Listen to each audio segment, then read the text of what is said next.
Hi అండి, అందరికీ నమస్తే అండి. నేను మీ స్టార్స్ కమ్యూనికేషన్ నుంచి. ఎస్బీఐలో క్లర్క్ పోస్టులు అయితే రిలీజ్ అయినాయండి. మనకి చూపిస్తానికి అయితే అన్ని స్టేట్లు కలిపి ఇక్కడ చూపిస్తున్నారు. మన ఆంధ్రప్రదేశ్కి అయితే కనుక 50 పోస్టులు మాత్రమే ఉన్నాయండి. ఆ 50 పోస్టులు మాత్రమే ఉన్నాయి, చూసుకోండి. క్వాలిఫికేషన్ ఎప్పటిలాగానే ఎనీ డిగ్రీ. ఏజ్ లిమిట్ చూడండి, 20 ఇయర్స్ నుంచి 28 ఇయర్స్ లోపు ఉన్న వాళ్ళు అప్లై చేసుకోవచ్చు. రూల్స్ ప్రకారం ఏజ్ రిలాక్సేషన్ కూడా వర్తిస్తుంది.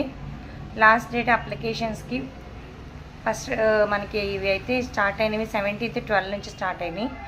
లాస్ట్ వచ్చేసి January 7th వరకు ఉన్నాయండి. అలాగే మీకు ఫీజు డీటెయిల్స్ చూడండి. జనరల్ ఓబీసీ డబ్ల్యూఎస్ వీళ్ళకి మాత్రం 750, ఎస్సీ ఎస్టీ పీడబ్ల్యూడి క్యాండిడేట్స్కి లేదు ఫీజు. ఓకేనండి, ఎవరికైనా ఇంట్రెస్ట్ ఉంటే అప్లై చేసుకోండి క్లర్క్ పోస్టులకి.